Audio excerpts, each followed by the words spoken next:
म्हणजे आपण जे बोलतोय तेच लिहिताय का आणखीन काहीतरी वेगळंच लिहिताय? I am asking you. म्हणजे मला माहित नाही की काय वेगळं वह्या पुस्तक पूर्ण करण्याचा उद्योग चाललाय का आपण जे बोलतोय तेच लिहिण्याचा उद्योग चाललाय. एनिवेज, मी जे सांगते तिकडे तुम्ही लक्ष द्या. आपण जे बोलतोय तेच लिहिताय तुम्ही? पण मी अजून असं काही बोललेच नाही जे लिहायला हवं. मी फक्त धातू विज्ञान एवढंच नाव घेतलंय. आणि आपला धडा आता सुरू होणार आहे, जो ऑलरेडी मागच्या वेळेला आपण केला त्याचा पुढचा टप्पा. हरकत नाही, तुम्ही तारीख बिरीक वार लिहित असाल लिहा, हरकत नाही. लक्ष द्या, कारण की आता आपण आयनिक संयुग मागच्या वेळेला आपण बघा पुस्तकामधल्या ह्या सगळ्या गोष्टी केल्यात की नाही मला सांगा. बघा थोडंसं मोठं करू का, म्हणजे छान दिसेल. बर बघा, मागच्या वेळेला आपण आयनिक संयुगांचा अभ्यास सुरू केला. आयनिक संयुग म्हणजे काय? त्याच्यामध्ये दोन वेगवेगळ्या प्रकारच्या पॉझिटिव्ह आणि निगेटिव्ह म्हणजे धन आणि ऋण अशा दोन वेगवेगळ्या प्रभार असलेल्या आयन्सना एकमेकांना आकर्षित करून एक आयनिक संयुग बनवण्याची प्रक्रिया आपण पाहिली होती. याचं उदाहरण आपण घेतलं होतं सोडियम क्लोराईड म्हणजे मीठ जे आपण खातो. त्याच्यामध्ये सोडियम हा सोडियम प्लस म्हणजे Na+ आणि Cl- असे दोन वेगवेगळ्या घटकांपासून बनलाय.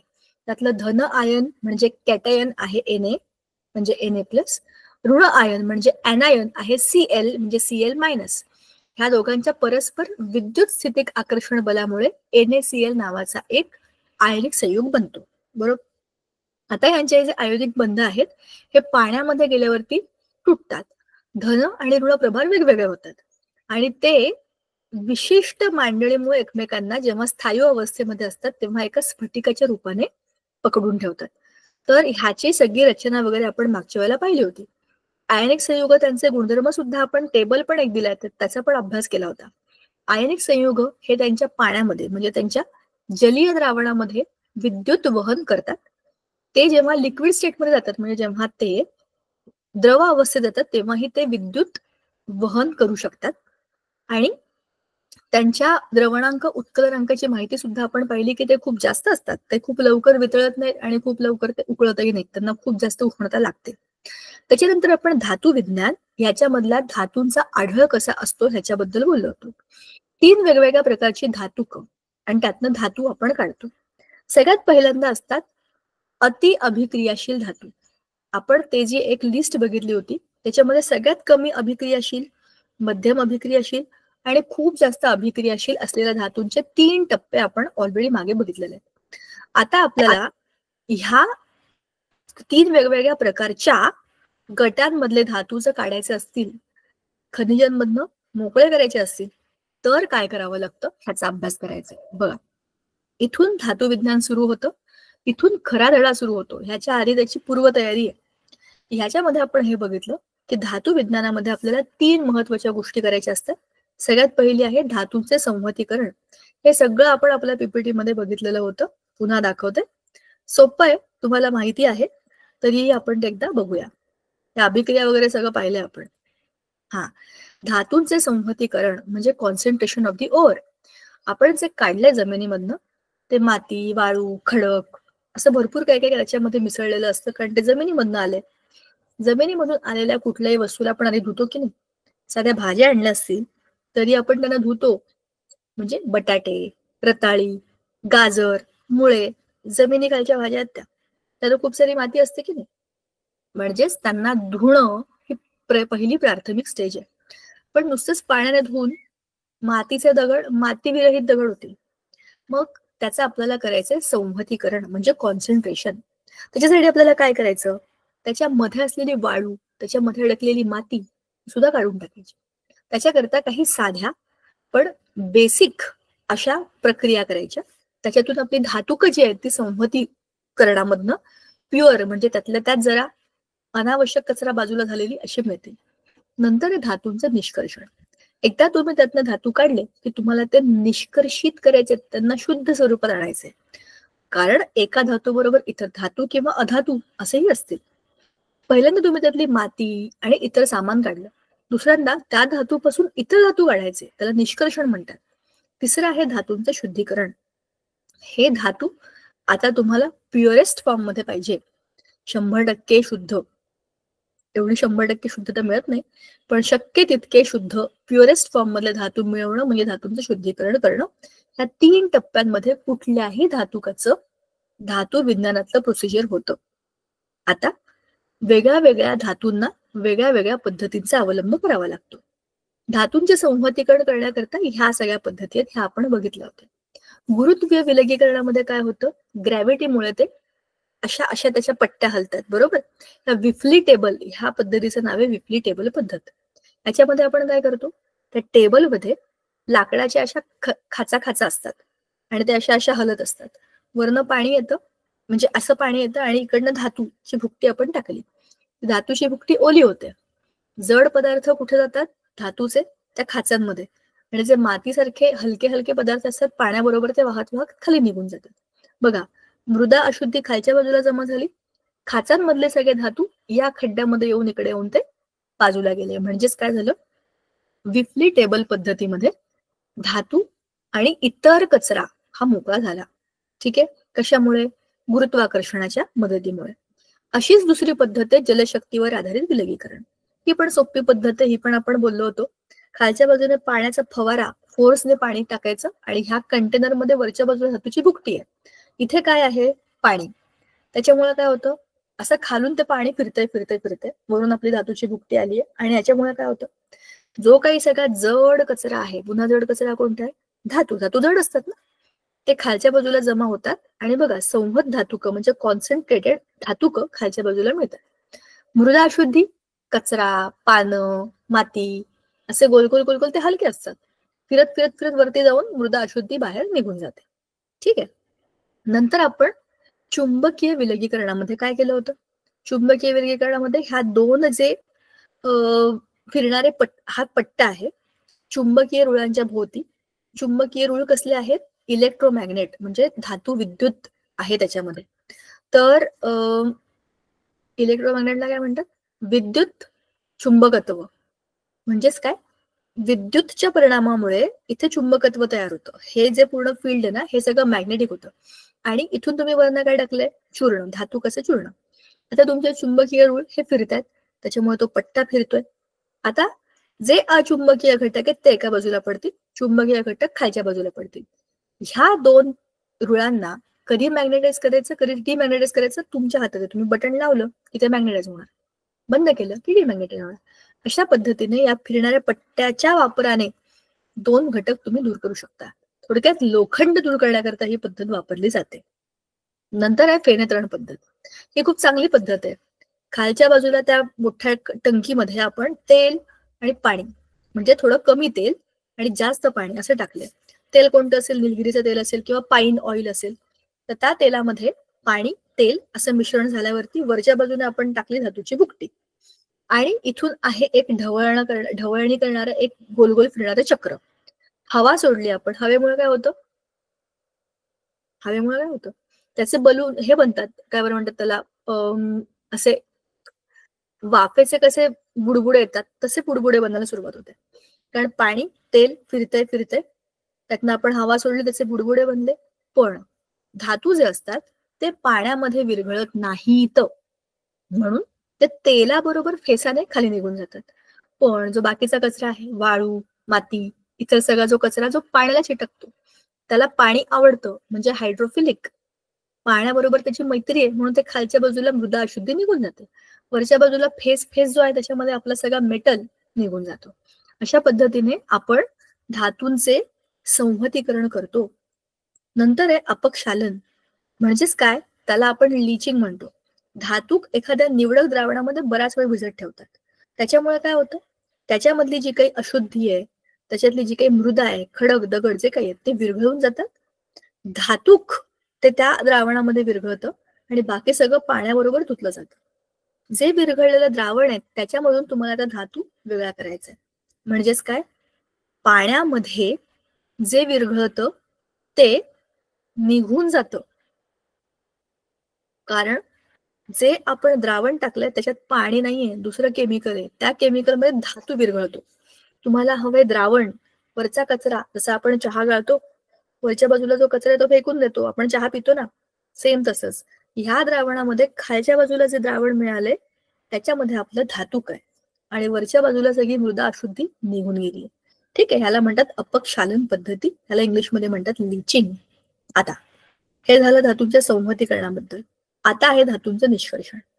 बघा, धातूंचं निष्कर्षण करण्यासाठी 3 वेगवेगळ्या प्रकारे आपण ही प्रोसेस करतो. अतिशय अभिक्रियाशील धातू, मध्यम अभिक्रियाशील धातू आणि कमी अभिक्रियाशील धातू. आपल्याला एक उदाहरण दिलेलं आहे, ते आहे बॉक्साईट म्हणजे अल्युमिनियम, जो अति अभिक्रियाशील धातू आहे त्याचं. म्हणजे त्यातल्या तो अति अभिक्रियाशील नाही, पण बऱ्यापैकी चांगला अभिक्रियाशील धातू.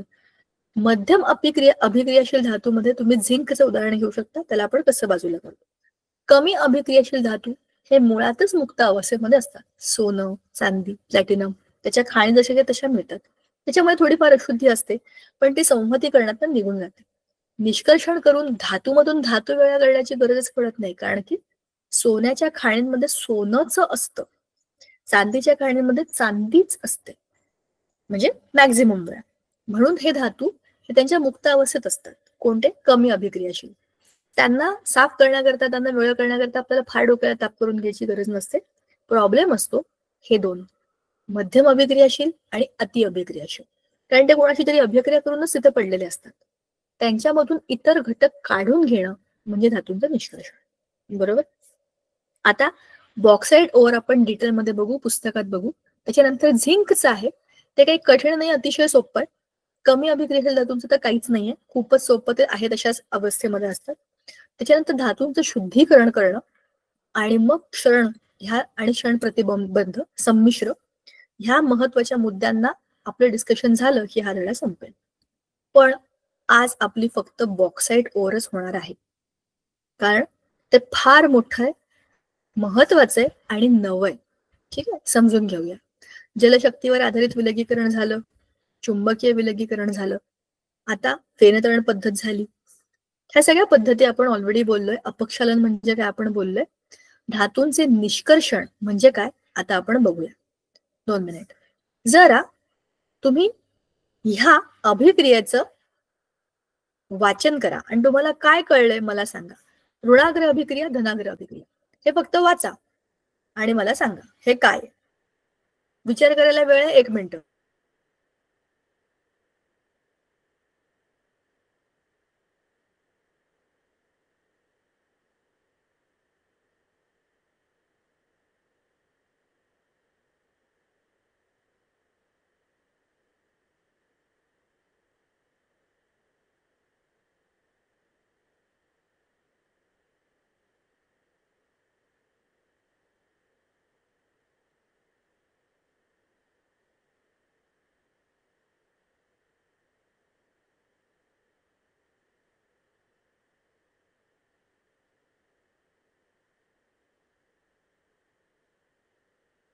आलं? वेळ संपली. तुम्हाला मी सांगितलं होतं ह्या अभिक्रियेचं वाचन करा आणि मला सांगा तुम्हाला काय कळलं. ऋणाग्र अभिक्रिया, धनाग्र अभिक्रिया, कोणाला समजलंय का? माईक ऑन करून सांगा बिनधास्त तुम्हाला जे वाटतंय ते.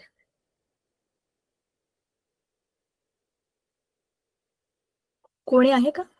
तुम्हाला दिलेल्या वेळेत तुम्ही काही केलं का? वाचन केलं, विचार केला, काही सुचलं, काही कळलं? ओ शी, हे का दिलं आम्हाला, असं वाटलं? जे काही वाटलं सांगू शकता. बरं, नाही समजलं असेल तर मी सांगते. बघा, आपण जे बघतोय ते अभिक्रियाशील धातूंचं निष्कर्षण बघतोय. अभिक्रियाशीलतेच्या सर्वात वर असलेले धातू हे खूप अभिक्रियाशील असतात, त्यामुळे त्यांची अभिक्रिया ही कुठल्याही दुसऱ्या धातू अधातू बरोबर झालेली असते.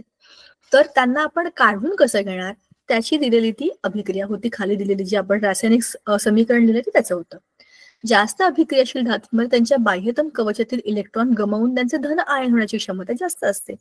आपल्याला माहिती आहे धातू आणि त्यात पण अति अभिक्रियाशील धातूंमध्ये सोडियम, पोटॅशियम येतात. सोडियम 1 इलेक्ट्रॉन देऊन टाकला की तो सोडियम प्लस होतो. सेम त्याच्या खाली पोटॅशियम आहे, पोटॅशियम इज K+. 1 इलेक्ट्रॉन देऊन टाकला की त्याचा पोटॅशियम प्लस होतो. बरोबर. म्हणजेच काय, इलेक्ट्रॉन गमावणे धन आयन होतात.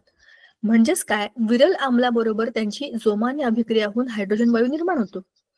अति अभिक्रियाशील धातू हे कक्ष तापमानाला हवेतील ऑक्सिजन बरोबर अभिक्रिया करून जळतात. त्यांच्या निष्कर्षणासाठी विद्युत अपघटनिक क्षरण पद्धत वापरावी लागते. हे महत्वाचं आहे, कारण आपण काय बोलतोय, अति अभिक्रियाशील धातूंचं निष्कर्षण करण्याकरता आपल्याला काय करावं लागतं, विद्युत अपघटनिक क्षरण. उदाहरणार्थ सोडियम, कॅल्शियम, मॅग्नेशियम हे धातू त्यांच्या वितळलेल्या क्लोराईड क्षारांच्या अपघटनाने आपल्याला मिळवता येतात. ह्या प्रक्रियेमुळे धातू हा ऋणाग्रावरती, हे खूप महत्वाचं आहे हा, धातू हा ऋणाग्रावरती तर क्लोरीन हा धनाग्रावरती मुक्त होतो. कसं आपण बघूया. खाली सगळं दिलेलं आहे, एक एक टप्पा समजून घ्या. जे दिलंय वाक्य ते खाली कसं फॉलो करायचं ते बघा. वितळलेल्या सोडियम क्लोराईडचे विद्युत अपघटन करून सोडियम धातू मिळवताना विद्युत अग्रांवरील अभिक्रिया पुढील प्रमाणे होतात. बघा, आपल्याला माहितीये सोडियम क्लोराईड म्हणजे आपलं मीठ, ते आपण लिहितो NaCl. ह्याच्यामध्ये Na+ आणि Cl- असं होतं कधी, जेव्हा आपण याला पाण्यात घालतो किंवा आपण याला वितळवतो. तर आता ह्याच्या ऋणाग्रांची अभिक्रिया कशी होईल. ऋणाग्र म्हणजे जे रॉड आपण टाकतो त्याच्यामध्ये विद्युत अपघटन केंद्रामध्ये, तर ऋणाग्र म्हणजे कॅथोड आणि धनाग्र म्हणजे ॲनोड. ॲनोडचाच अर्थ आहे पॉझिटिव्ह. आता काय होतं बघा, ऋणाग्र म्हणजे तुमचा आहे कॅथोड, धनाग्र म्हणजे ॲनोड. ऋणाग्रावरती ऋण अग्र, त्याचा अर्थ आहे की तिथे तुम्हाला इलेक्ट्रॉन मिळतील. सोडियम हा धातू आहे, तो आहे प्लस. प्लस आहे, त्याला इलेक्ट्रॉनची गरज आहे म्हणून तो जाणार ऋणाग्रावरती. तर त्याचा होईल सोडियम धातू, आयन पासून त्याचं ऍटम मध्ये रूपांतर होईल. धनाग्रावरती काय होईल, ह्या क्लोरीन, कारण हा मायनस आहे, क्लोरीन आपोआप जाईल धनाग्रावरती. क्लोरीन क्लोरीन एकत्र येऊन क्लोरीन धातू, क्लोरीन गॅस म्हणजे क्लोरीन वायू हा मुक्त होईल आणि 2 इलेक्ट्रॉन जे असतील ते धनाग्रावरनं परत इकडे वापरले जातील. इट्स अ सर्कल, असं फिरत असतं ते चक्र. इलेक्ट्रॉन्स असतात ते इकडून तिकडे फिरतात आणि अशी अभिक्रिया पूर्ण होते. ठीक आहे, यालाच म्हणतात विद्युत अपघटन. आता तुमच्या ऋणाग्रावरती तुम्हाला सोडियम हा धातू मुक्त स्वरूपात मिळालाय, प्युअर सोडियम मिळालेला आहे. हा तुम्ही काढून घेऊ शकता आणि तुमच्या अभिक्रिया करू शकता फक्त सोडियम धातू बरोबरच्या. क्लोरीन हा वायू ऑलरेडी निघून गेला वायू रूपात. आता आपल्याला याच प्रकारे बॉक्साईट या धातुकामधील अल्युमिनियम ऑक्साईड पासून विद्युत अपघटनिक क्षपणाद्वारे अल्युमिनियम कसे मिळतात ते आपल्याला बघायचंय. पण त्याच्या आधी अल्युमिनियमचं निष्कर्षण बघायचंय, जी की खूप मोठी प्रोसेस आहे. शांतपणाने एक एक मुद्दा समजून घ्या. आता बघा, आपला अल्युमिनियम आहे Al, त्याची संज्ञा म्हणजे त्याचा सिम्बॉल आहे. रंग कसा आहे, रुपेरी पांढरा. अल्युमिनियमचे पत्रे तुम्ही बघितले असतील. अणु अंक आहे 13, म्हणून त्याची इलेक्ट्रॉन संरूपण कसं लिहितात आपल्याला, 2 8 म्हणजे झाले 10 अधिक 3 झाले 13, 2 8 3. पहिल्या कक्षेमध्ये 2 इलेक्ट्रॉन, दुसऱ्यामध्ये 8, तिसऱ्या याच्यामध्ये 3. बाह्यतम कक्षेमध्ये 3 इलेक्ट्रॉन, म्हणजे त्याचे संयोज्य इलेक्ट्रॉनची संख्या आहे 3 आणि म्हणूनच त्याची संयोज्य पण आहे 3च. 3 इलेक्ट्रॉन देऊन टाकले की होतो Al+3 म्हणजे कॅटायन, म्हणजेच धन प्रभारित आयन. हे कळलं. आता अल्युमिनियम अभिक्रियाशील धातू असल्यामुळे तो निसर्गामध्ये मुक्त अवस्थेमध्ये आढळत नाही, बरोबरच आहे. ऑक्सिजन आणि सिलिकॉन नंतर अल्युमिनियम हे तिसरे मूलद्रव्य आहे जे भूपृष्ठामध्ये मुबलक आढळते. तुम्ही म्हणाल ऑक्सिजन काय ऑक्सिजन, बरोबर आहे. खूप सारे धातू हे ऑक्सिजन बरोबर ऑक्साईड रूपामध्ये आहेत. फेरस ऑक्साईड, नायट्रस ऑक्साईड, पारा ज्याला आपण म्हणतो HgO, अशा फॉर्म मध्ये पण असतो. तर हे त्याच्या ऑक्साईड रूपामध्ये भरपूर प्रमाणामध्ये असतात. सिलिकॉन हा पण एक मेटलॉइड आहे, म्हणजे तो धातू सदृश आहे.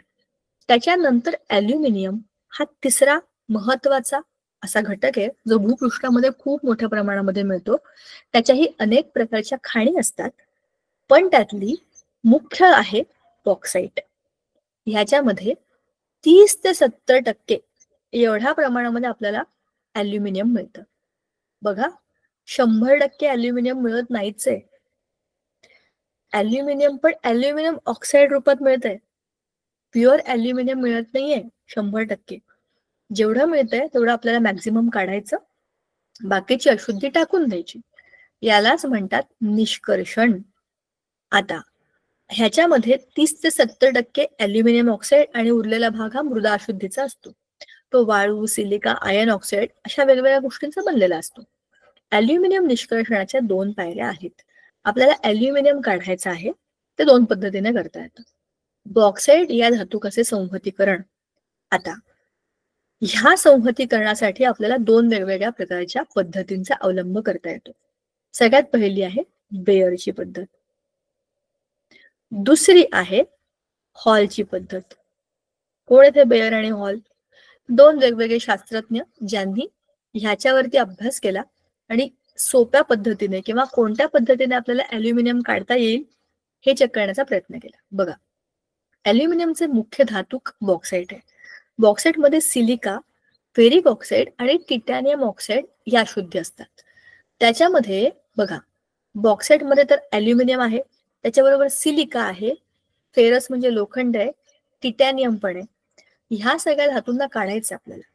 बेअरच्या पद्धतीने किंवा हॉलच्या पद्धतीने आपण अपक्षालन करून या अशुद्धी काढू शकतो. ह्या दोन्ही प्रक्रियांमध्ये शेवटी निस्तापन क्रियेमध्ये संहत ॲल्युमिनियम मिळवतात. बरं, काय होतं बघा, 2 वेगवेगळ्या पद्धतीने आपण त्याला कॉन्सन्ट्रेट करतोय. जमिनीतून मिळालेलं जे काही आपलं ॲल्युमिना आहे त्याची भुकटी बनवली आपण. त्याला काय करायचं, बेअरच्या पद्धतीमध्ये सगळ्यात आधी या धातुकाला गोलाकार चक्कीतून भरडलं जातं. म्हणजे काय केलं जातं, त्याला बारीक केलं जातं. त्यानंतर सार संग्रहकामध्ये म्हणजे डायजेस्टर एक मोठा कंटेनर असतो, त्याच्यामध्ये उच्च दाबाखाली 2 ते 8 तास कॉस्टिक सोडा म्हणजे NaOH टाकून त्याला तापवलं जातं 140 ते 150 डिग्री सेल्सिअसवर आणि त्याचं अपक्षालन केलं जातं म्हणजे लिचिंग. आता बघा, एका मोठ्या भांड्यामध्ये सोडियम हायड्रॉक्साईड टाकलंय, टेम्परेचर आहे त्याचं 140-150 डिग्री सेल्सिअस. ठीक आहे, ह्याच्यामध्ये आपण आपलं धातूक टाकलंय, 2 ते 8 तास त्याला दाबाखाली, उच्च दाबाखाली त्या भांड्यामध्ये ठेवून दिलं आपण. त्याच्यामुळे काय होतं, त्याच्यामध्ये होतात रासायनिक अभिक्रिया, दाबही आहे, त्याच्यामध्ये उष्णताही आहे आणि त्याच्यामध्ये ऑलरेडी रिॲक्ट करणारा सोडियम हायड्रॉक्साईड आहे. तर ह्या सोडियम हायड्रॉक्साईडची अभिक्रिया होते ॲल्युमिनियम बरोबर आणि ॲल्युमिनियम ऑक्साईड हा उभयधर्मी असल्यामुळे तो सोडियम हायड्रॉक्साईडच्या जलीय द्रावणामध्ये विरघळतो आणि पाण्यामध्ये द्रावणीय असे सोडियम ॲल्युमिनेट तयार होते. पाण्यामध्ये द्रावणीय असे सोडियम ॲल्युमिनेट कसे? बघा, Al2O3 2H2O हा फॉर्म्युला आहे आपल्या बॉक्साईट ओरचा. त्याच्यामध्ये तुम्ही टाकलं हे NaOH, ह्याच्यामध्ये आपण त्याला बुडवून ठेवले 7-8 तास मस्तपैकी. टेम्परेचर पण दिलंय, दाब पण दिलाय आणि 7-8 तासानंतर आपण जेव्हा येऊन बघू तेव्हा त्या भांड्यामध्ये काय झालं असेल, डायजेस्टरमध्ये ॲल्युमिनियमची सोडियम बरोबर अभिक्रिया. मग आपल्याला काय मिळालं, सोडियम ॲल्युमिनेट. सोडियम ॲल्युमिनियम ऑक्सिजनचा एक नवा संयुग आणि पाणी. मृदा अशुद्धीमधील आयर्न ऑक्साईड हे जलीय सोडियम हायड्रॉक्साईड मध्ये विरघळत नाही, ते गाळून वेगळे करण्यात येते. परंतु जलीय सोडियम हायड्रॉक्साईड मध्ये मृदा अशुद्धीमधील सिलिका विरघळून पाण्यामध्ये द्रावणीय असं सोडियम सिलिकेट तयार होतं. जलीय सोडियम ॲल्युमिनेट पाण्यात टाकून विरल केले जातं. म्हणजेच काय, हे जे सोडियम ॲल्युमिनेट आहे हे जे बनलंय आपल्याला, त्याला पाण्यात टाकून विरल केलं जातं आणि 50 डिग्री पर्यंत थंड केलं जातं. त्याच्यामुळे ॲल्युमिनियम हायड्रॉक्साईडचे अवक्षेपण घडून येते. बघा, ह्याच्यामध्ये सिलिका पण पाण्यामध्ये विरघळते. सिलिका म्हणजे सिलिका, वाळू, ती मृदा अशुद्धी आहे आणि ती पाण्यामध्ये, कारण हे सोडियम हायड्रॉक्साईड मध्ये विरघळते, याच्याबरोबर ती पण विरघळलेली असते. पण आपल्याला ते नाही पाहिजे, सिलिका नाही पाहिजे, आपल्याला पाहिजे फक्त ॲल्युमिनियम. तो आहे अडकलेला सोडियम बरोबर.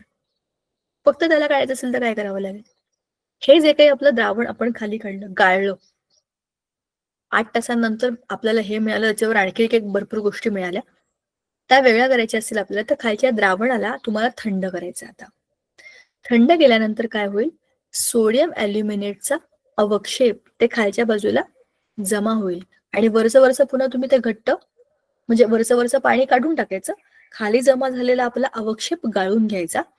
त्याच्यामध्ये आहे आपला सोडियम ॲल्युमिनेट.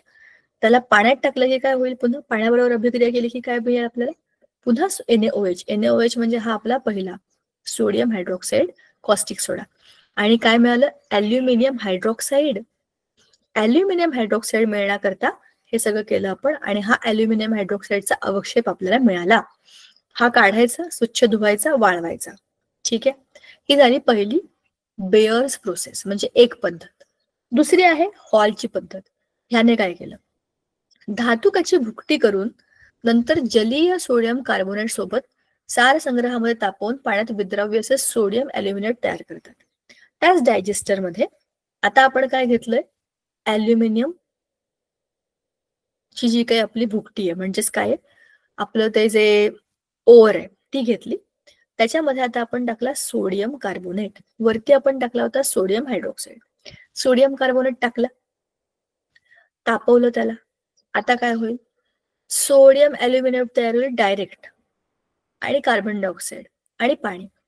पुन्हा ह्यांचीच अभिक्रिया ह्याच्याबरोबर होईल. बघा दुसऱ्या टप्प्यामध्ये तेच आहे, सोडियम ॲल्युमिनेट अधिक पाणी अधिक कार्बन डायऑक्साईड. पाणी कार्बन डायऑक्साईड होतं की नाही इथे, त्यांची अभिक्रिया होऊन आपल्याला काय मिळतं, ॲल्युमिनियम हायड्रॉक्साईड आणि Na2CO3 पुन्हा मिळतो. हा इथे होता बघा. तुम्ही ह्या अभिक्रियेमध्ये जे टाकणार आहात रिएक्टंट म्हणून ते तुम्हाला पुन्हा मिळतात. किती चांगली अभिक्रिया आहे. अभिक्रियेच्या शेवटी तुम्ही जे टाकलं उत्पादित म्हणून तेच मिळालं जे की तुमचं अभिक्रियाकारक होतं. म्हणजे ही प्रोसिजर जी आहे ती काय करते, आपला वेळ पैसा वाचवते. आणि हे बनवलेलं सोडियम हायड्रॉक्साईड किंवा सोडियम कार्बोनेट आपल्याला पुन्हा वापरता येतं पुढच्या अभिक्रियेसाठी. बरोबर. आता ह्या अभिक्रियेमध्ये सुद्धा आपल्याला ॲल्युमिनियम हायड्रॉक्साईड मिळालं. वरच्या अभिक्रियेमध्ये सुद्धा ॲल्युमिनियम हायड्रॉक्साईड मिळालं अवक्षेपाच्या रूपामध्ये. अवक्षेप म्हणजे खाली ते असं ना आपलं घट्ट घट्ट पांढऱ्या रंगाचं जमा होतं, त्याला म्हणतात अवक्षेप. तर त्या अवक्षेपाला आता गाळून धुवून कोरडं करून घ्यायचं, आणि मग त्याला 100 डिग्रीजला तापवायचं. मग त्याच्यापासून ॲल्युमिनियम ऑक्साईड मिळेल. बघा आपण काय करतोय, आपली गाडी कुठे सुरू झाली होती, खड्ड्यामधनं काढून ॲल्युमिना नावाचा म्हणजे बॉक्साईट नावाचं जे ॲल्युमिनाचं ओर आहे ते आपण घेतलं, त्याला धुतलं, त्याला वाळवलं, त्याची अभिक्रिया केली. कशा पद्धतीने, लिचिंग. लिचिंग म्हणजेच मराठीत काय म्हणतात त्याला, अवसादन. अवसादनच होतं ना,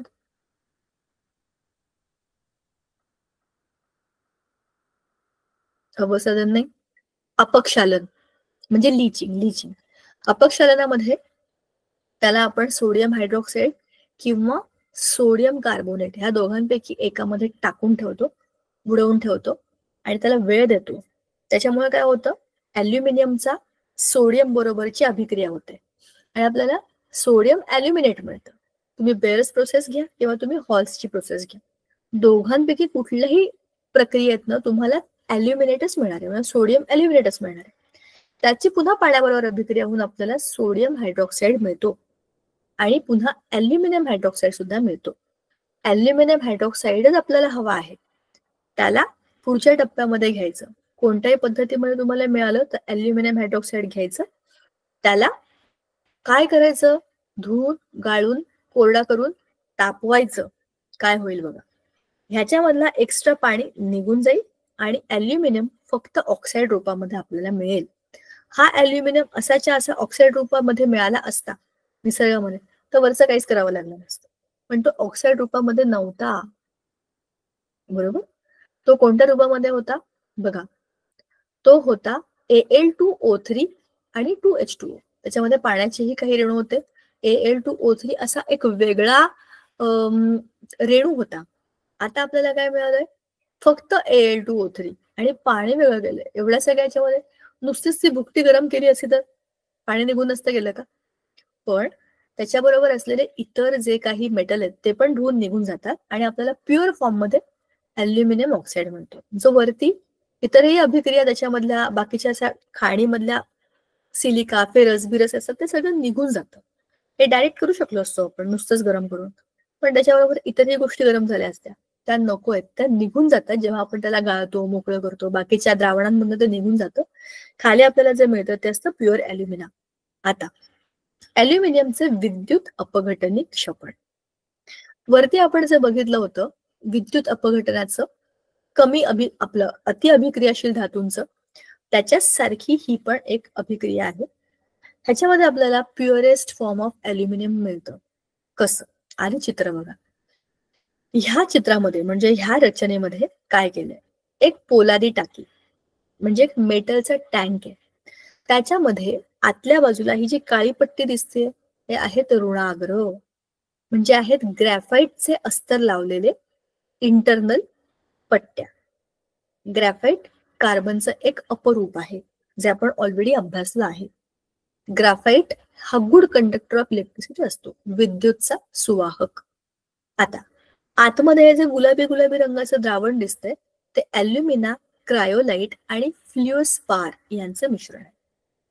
आता हे कोण आहेत सगळे सांगते. ॲल्युमिना हा जो वरती मिळाला तो आपण डायरेक्ट तिकडे टाकलेला आहे. दुसरं क्रायोलाइट आणि फ्ल्युओस्पार हे कोण आहेत दोघं बघा. ह्या विद्युत अपघटनाच्या अभिक्रियेमध्ये तापमान 2000 डिग्रीज पर्यंत न्यायला पाहिजे जर तुम्हाला ॲल्युमिनियमला वितळवायचं आहे तर. पण 2000 डिग्रीज म्हणजे खूप जास्त टेम्परेचर. हे टेम्परेचर कमी करण्याकरता आपण त्याच्यात दोन मित्रांना बोलवतो, त्यात क्रायोलाइट आणि फ्ल्युओस्पार. हे दोघं काय करतात, ॲल्युमिनाच्या ह्या ओरमध्ये ऍड होतात, टेम्परेचर कमी करतात आणि ॲल्युमिनियमला वितळवून टाकतात. 2000 डिग्रीचं तापमान 1000 डिग्री पर्यंत येतं बघा. ठीक आहे, त्याच्यासाठी आपण या दोघांना टाकलंय. म्हणजे आपल्या द्रावणामध्ये काय आहे, आपली ओर, क्रायोलाइट, फ्ल्युओस्पार ह्या तीन गोष्टी वितळलेल्या रूपात आहेत. टेम्परेचर 1000 डिग्री आहे. एवढ्या टेम्परेचरला तो कोणी वितळेल, त्याच्यामुळे हे सगळे वितळलेले आहेत. आता इथे ज्या पिवळ्या पिवळ्या रंगाच्या पट्ट्या आहेत ते आहेत रॉड, म्हणजेच अपघटनी रॉड. त्याला आपण म्हणतो पोल्स. आता हा पॉझिटिव्ह पोलला अटॅच्ड आहे म्हणून हा आहे धनाग्र. हे पण ग्रॅफाईटचेच बनलेले आहेत, पण त्याला बुडवलंय कशामध्ये, थांबा आपण आता बघूया. स्टीलच्या टाकीमध्ये विद्युत अपघटन केले जाते. ह्या टाकीच्या आतमध्ये आतल्या बाजूला ग्रॅफाईटचे अस्तर आहे. हे जे काळं अस्तर आहे ते हे अस्तर ऋणाग्राचं काम करते. ऋणाग्र म्हणजे निगेटिव्ह. आता वितळलेल्या विद्युत अपघटनी पदार्थामध्ये बुडवलेल्या कार्बनच्या कांड्यांचा संच धनाग्र म्हणून काम करतो. बघा याच्यामध्ये काय केलंय, बुडवलेल्या कार्बन ग्रॅफाईटच्या कांड्यांचा संच. द्रावणांक 1000 डिग्री पर्यंत कमी करण्याकरता मिश्रणामध्ये क्रायोलाइट आणि फ्ल्युओस्पार हे दोन मी तुम्हाला जे म्हटलं ना, हे दोन मित्र ते आपण टाकतो. आता विद्युत प्रवाह जाऊ दिल्यावरती ऋणाग्रावरती ॲल्युमिनियम जमा होते. वितळलेले ॲल्युमिनियम विद्युत अपघटनीपेक्षा जड असल्याने टाकीच्या तळाशी जमा होते. इथूनच ते वेळोवेळी काढून घेतले जाते. ऑक्सिजन वायू धनाग्रापाशी मुक्त होतो आणि इलेक्ट्रॉन वरील अभिक्रिया खालीलप्रमाणे होतात. तर जरा समजून घ्या बघा. आपल्याकडे आहे Al2O3. हा आहे आपला कंपाऊंड ॲल्युमिनियम ऑक्साईड. ह्याच्यामधून आपल्याला दोन गोष्टी मिळणार. एक तर मिळेल ॲल्युमिनियम धातू. धातू आहे म्हणजे आपण वरतीच बघितलं होतं की तो 3 इलेक्ट्रॉन देतो म्हणजे तो होतो Al+3. दुसरा आहे ऑक्सिजन, हा वायू. मी बॅलन्स करत नाही आता, हा O3 नाही, ओझोन नाही होणार, O2 गॅस. बघा आता काय चाललं, आपण इथे इलेक्ट्रिसिटीचं कनेक्शन दिलं. कुठे, इकडे एक पॉझिटिव्ह एक निगेटिव्ह असे दोन टर्मिनल आले. आता आपल्या ह्या खाली द्रावणामध्ये ॲल्युमिना आहे जे की आहे आपलं हे. बाकी दोन पदार्थ भाग घेतात का, नाही, ते फक्त टेम्परेचर कमी करण्याकरता भाग घेतात, त्यांचं काम तेवढंच आहे. ॲल्युमिना काय करतं, ॲल्युमिना एवढ्या उकळलेल्या टेम्परेचरमध्ये आणि ह्या इलेक्ट्रिसिटीच्या प्रवाहाखाली दोन तुकड्यामध्ये विभाजित होतं, ॲल्युमिनियम+3 आणि O2. आता हे O2 होत नाही, हे होतं O. कसं, खाली बघा. एक एक सिंगल बघितलं की तुम्हाला ही अभिक्रिया समजेल. आधी बघा Al+3 झाला होता, Al+3 जातो ऋणाग्राकडे. ऋणाग्राचा अर्थ आहे निगेटिव्ह, ऋण अग्र म्हणजे निगेटिव्ह. तिथे इलेक्ट्रॉन मिळतात. ॲल्युमिनियम जमा होतो इकडे, इकडे. हे काळ्या रंगाचा आतमधली पट्टी आहे ना, इथे आपला ॲल्युमिनियम जमा होतो. इथे इथे इथे इथे इथे सगळा. आता इथे जमा झाला, तो जड आहे, तो खाली येऊन पडेल, इथून पण खाली येऊन पडेल आणि जमा झालेला ॲल्युमिनियम इकडनं बाहेर निघून जाईल. हे आहे वितळलेले ॲल्युमिनियम बाहेर पडण्याचा मार्ग दिलेलाच आपल्याला. बघा आता मध्ये काय होतं, ह्या रॉड वरती एक रॉड इथे होता निगेटिव्ह ऋणाग्र, तिथे आपल्याला ॲल्युमिनियम मिळाला. वरतीच्या पट्ट्यात पिवळ्या त्या आहेत धनाग्र. बघा त्याला पॉझिटिव्ह चार्ज. पॉझिटिव्ह चार्ज कडे काय जातं, निगेटिव्ह गोष्टी. निगेटिव्ह कोण आहे, ऑक्सिजन. ऑक्सिजन मायनस आहे, तर तो तिथे जाऊन ऑक्सिजन वायू रूपामध्ये मोकळा होतो, मुक्त होतो आणि पुन्हा इलेक्ट्रॉन देऊन टाकतो. म्हणजेच ऑक्सिजनचं ऑक्सिडीकरण झालं. ऑक्सिडीकरण झालं म्हणजे काय झालं, इलेक्ट्रॉन निघून गेले म्हणजे ऑक्सिडेशन. त्याला इलेक्ट्रॉन मिळाले म्हणजे रिडक्शन. जिथे इलेक्ट्रॉन घेतले जातात किंवा हायड्रोजन घेतला जातो तिथे काय होतं, रिडक्शन होतं. ऑक्सिजन घेतला जातो किंवा इलेक्ट्रॉन दिले जातात तिथे काय होतं, ऑक्सिडेशन. हे सगळं आपण बघितलंय. वेगवेगळ्या प्रकारच्या अभिक्रियांमध्ये रेडॉक्स रिएक्शन होती आपल्याला, त्याच्यामध्ये हेच होतं. मग ही रेडॉक्स रिएक्शन कुठे झाली, धनाग्र आणि ऋणाग्रावरती सायमल्टेनियसली. आता विचार करा, ह्या ज्या सगळ्या पट्ट्या आहेत ह्या आहेत कार्बनच्या पट्ट्या, म्हणजेच ग्रॅफाईटच्या. बघा धनाग्र कसलं बनलंय, ग्रॅफाईटच बनलेलं आहे, पण त्याच्या या पट्ट्या आहेत.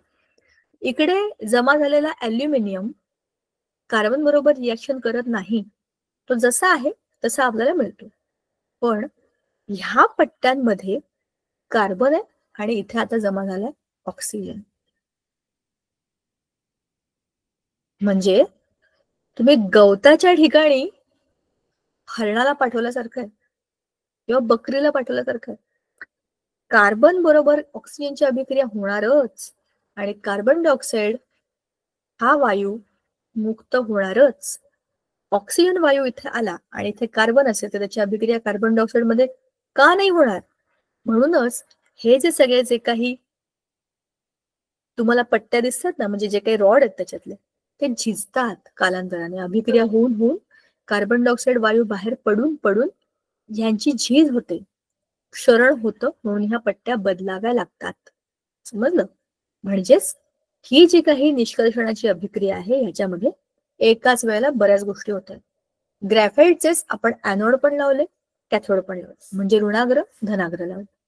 आता त्या द्रावणामध्ये टेम्परेचर कमी व्हावं म्हणून आपण क्रायोलाइट टाकलं, फ्लुओस्पार टाकलं, बरोबर. ॲल्युमिना, क्रायोलाइट, फ्लुओस्पार सगळं 1000 डिग्री टेम्परेचरला आता त्या मिश्रणामध्ये आहे.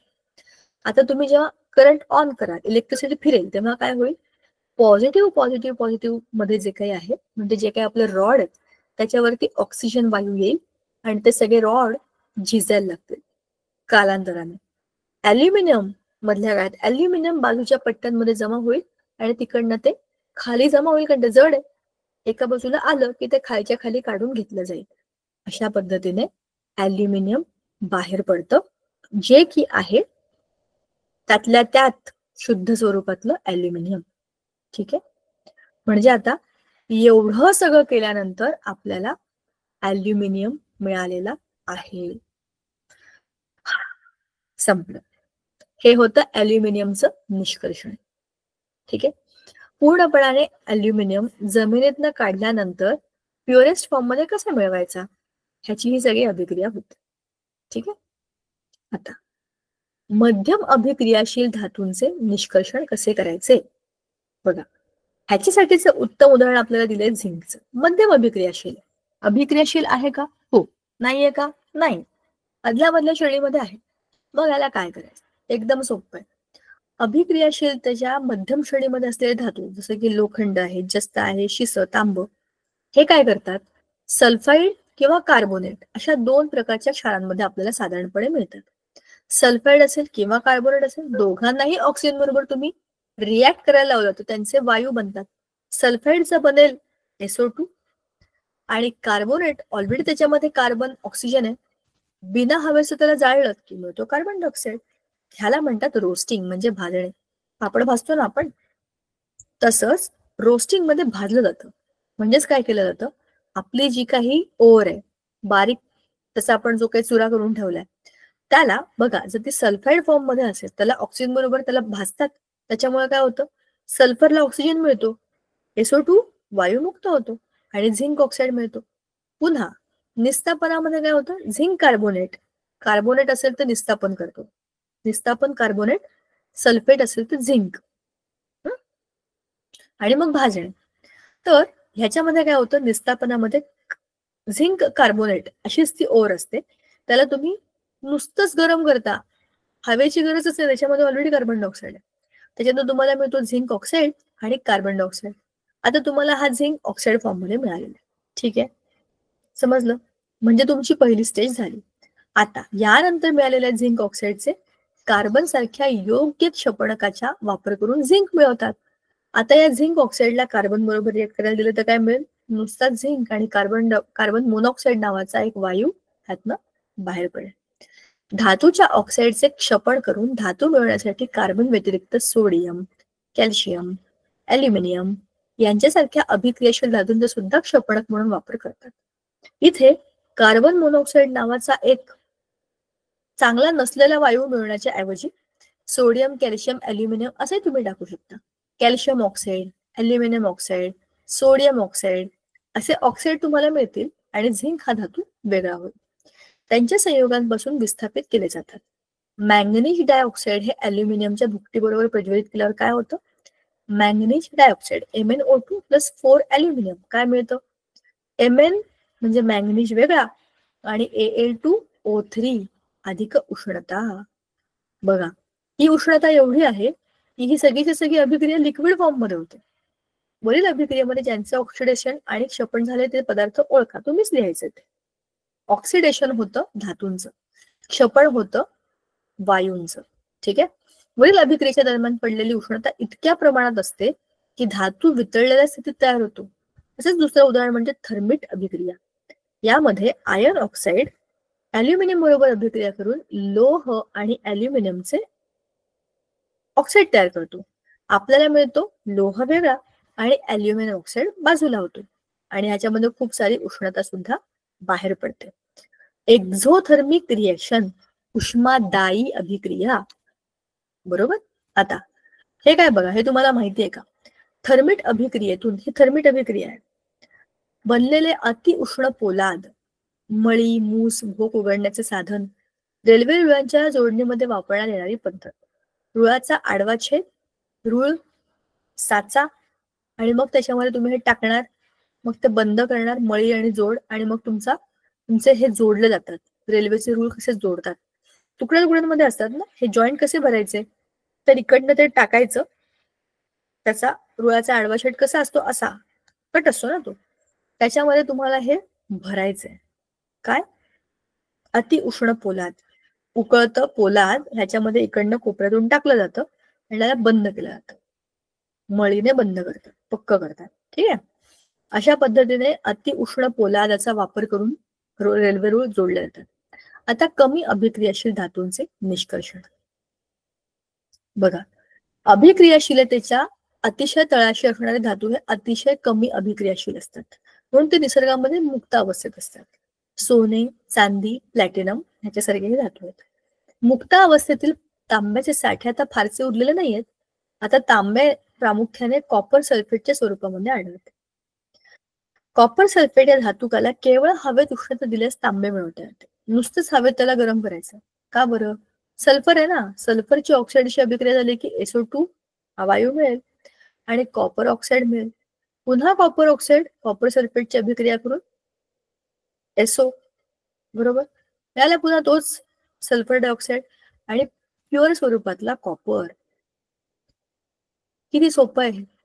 कमी अभिक्रियाशील धातूंच्या बाबतीमध्ये काही टेन्शनच नाहीये, कारण की ते सगळे कमी अभिक्रियाशील आहेत, त्या एखाद्याच कोणत्या तरी रिएक्टंट बरोबर अभिक्रिया करून ते आपल्याला मिळतात, त्यातून त्यांना शोधून काढणं, खेचून काढणं सोपं आहे. सल्फाईड रूपामध्ये असेल जसे की कॉपर आहे, तर त्याला तुम्ही सल्फर घालवण्याकरता उष्णतेबरोबर म्हणजे ऑक्सिजन बरोबर त्याला गरम केलं की काय होईल, अभिक्रिया होईल आणि SO2 हा धातू मोकळा होईल. सेम आहे आपल्या त्यांच्या अभिक्रियांमधनं की त्यातनं सल्फेट जरी मिळाला तरी पण तो पुन्हा अभिक्रिया करून निघून जातो. म्हणजेच काय, कमी अभिक्रियाशील धातू हे आपल्याला सुखासुखी काढता येतात. बॉक्साईटचा विचार करा, जरा वर चला आता. बघा, एवढी सगळी प्रक्रिया बॉक्साईटची, तुम्हाला जर हा प्रश्न आला ना की बॉक्साईटच्या तुमच्या या काय म्हणतात त्याला, धातुकापासून ॲल्युमिनियम कसा मिळतो, तर किती काय काय तुम्हाला लिहायचंय बघा. तुम्हाला लिहायचंय बेअरची अभिक्रिया किंवा खाली आहे ती हॉलची अभिक्रिया. आता ह्या अभिक्रिया म्हणजे ही तुम्हाला त्यांची रासायनिक समीकरण लिहायचे, समजून घ्यायचे दोनही पद्धतीने. तुम्हाला मिळणारे सोडियम ॲल्युमिनेटच, ह्या सोडियम ॲल्युमिनेटची त्याचा वापर करून तुम्हाला बनवायचंय ॲल्युमिनियम हायड्रॉक्साईड, आणि त्या ॲल्युमिनियम हायड्रॉक्साईडला निस्तापित करून तुम्हाला मिळणारे ॲल्युमिनियम ऑक्साईड. हा मिळालेला ॲल्युमिनियम ऑक्साईड तुम्हाला आता घ्यायचा आहे विद्युत अपघटनी क्षपणामध्ये. ही फक्त पहिली जी प्रोसिजर होती इथपर्यंतची, ती होती संहतीकरणाची. फक्त संहती, कॉन्सन्ट्रेट करायचं तुम्हाला, बाकीचा कचरा काढून टाकायचा. खालच्या याच्यामध्ये तुम्हाला जे काही संहत मिळालेलं आहे धातूक, त्याच्यामधनं आता ॲल्युमिनियम काढायचं. कसं काढायचं? विद्युत अपघटनीचा वापर करायचा. झालं? हे सगळं केल्यानंतर तुम्हाला मिळतं ऑक्साईड, म्हणजे ऑक्सिडेशन रिडक्शन अभिक्रियेतनं तुम्हाला मिळतं प्युअर ॲल्युमिनियम, जे तुम्ही वापरू शकता अनेक उद्योगांसाठी. हे होतं अभिक्रियाशील धातूंबद्दल. मध्यम अभिक्रियाशील धातूंच्या बाबतीमध्ये गोष्ट अशी आहे की हे मध्यम अभिक्रियाशील असतात, एक किंवा दोन प्रकारच्याच क्षारांमध्ये असतात, जसं सल्फाईड किंवा कार्बोनेट. त्यांना फक्त रोस्टिंग करून, म्हणजे नुसतंच गरम करूनही तुम्ही त्यातनं धातू मिळवू शकता. आता मला एका प्रश्नाचं उत्तर द्या. जर तुम्हाला धातू विज्ञानामध्ये स्वतःची एखादी कंपनी बनवायची असेल, तर तुम्ही कोणत्या धातूला निष्कासित करण्याचा प्रयत्न कराल? म्हणजे कुठला धातू तुम्ही घ्याल की आम्ही ह्याच्याच खाणींवर काम करू आणि ह्यातनं हे धातू काढू? मध्यम अभिक्रियाशील, अति अभिक्रियाशील का कमी अभिक्रियाशील? विचार करून सांग. प्रश्न समजला का तुम्हाला? पुन्हा एकदा पुस्तकात बघा, मग तुम्हाला मी पुस्तक बंद करून हा प्रश्न विचारणार आहे. कमी अभिक्रियाशील धातूंना निष्कर्षित करण्यासाठी खूपच सोपी प्रोसिजर असते. एक तर ते मुळातच मुक्त अवस्थेमध्ये असते, किंवा जे आहेत ते खूप सोप्या पद्धतीने आपल्याला मिळवता येतात. नुसतंच हवेत गरम करून पण ते मिळतात. हे आहेत कमी अभिक्रियाशील. मध्यम अभिक्रियाशील धातू मिळवता येतात, फार कठीण नाही, फार सोपा नाही, इझी प्रक्रिया असतात आणि ते मिळून जातात. पण अति अभिक्रियाशील धातूंना शोधून काढणं, जसे की ॲल्युमिनियम, सोडियम, याच्यासाठी आपल्याला भरपूर काम करावं लागेल. तुम्हाला स्वतःची कंपनी उघडायची असेल धातू विज्ञानामध्ये, तर तुम्ही कोणत्या पद्धतीचे धातू आणि त्यांच्या अभिक्रिया, म्हणजे कुठल्या पद्धतीच्या खाणींमधून तुम्ही धातू काढाल, सांगा बरं, विचार करा. प्रश्न समजलाय? कमी अभिक्रियाशील, अति अभिक्रियाशील की मध्यम अभिक्रियाशील, कोणत्या प्रकारचे धातू तुम्ही घेणार आणि त्याच्यावरती काम करणार? आम्ही कशाला रिकामे उद्योग करू? आम्ही कसं तरी अभ्यासच करतो, ही काय कमी गोष्ट आहे का?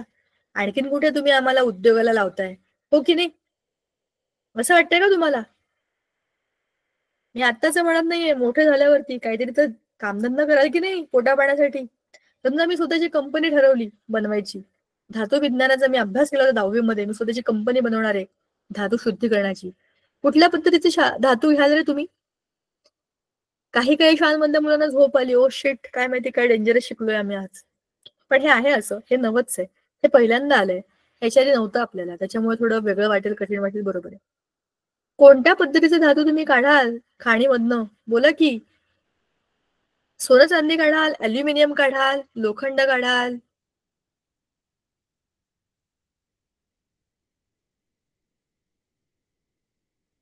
माईक ऑन करून बोला मुलींनो.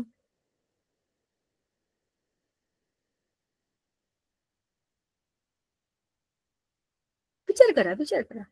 मी असते तर मी कमी अभिक्रियाशील धातूंचा विचार केला असता. कुठे एवढा सगळ्या कुटणा करत बसायचं, ह्याच्यात टाका त्याच्यात टाका त्याच्यात टाका. पर्याय ना, मुक्त स्वरूपात मिळतात, काढा धुवा द्या, सोपं काम आहे. पण मी बोलते इतकं सोपं नाही बरं का, ते पण काढणं सोपं नाही. पण त्यात बरं आहे ना, लिचिंग करा, 2-4 तास ठेवा, उकळत याच्यात टाका वगैरे वगैरे, भरपूर प्रोसिजर आहे. पण त्याचा एक मस्त व्हिडिओ आहे, तो मी तुमच्या ग्रुपवर टाकते. आपण जे काही सगळं बोललो ना, त्या व्हिडिओमधून तुम्हाला दिसेल खरं खरं कंपनीमध्ये किंवा इंडस्ट्रीमध्ये हे कसं चालतं, हे तुम्हाला त्याच्यातनं समजेल. ठीक आहे, थांबूया का आपण आजच्या दिवशी? ऑलरेडी तुमचं डोकं खूप खूप खूप वापरलं गेलंय आजच्या अभ्यासामध्ये, मी समजू शकते. चांगलंच हेवी होतं आजचं लेक्चर. पुढच्या वेळेला भेटू, हे 2-4 वेळा वाचा, म्हणजे थोडंफार समजेल तुम्हाला. चला, धन्यवाद, भेटू पुढच्या वेळेला. Thank you Sangeeta ma'am. बाय मुलांनो.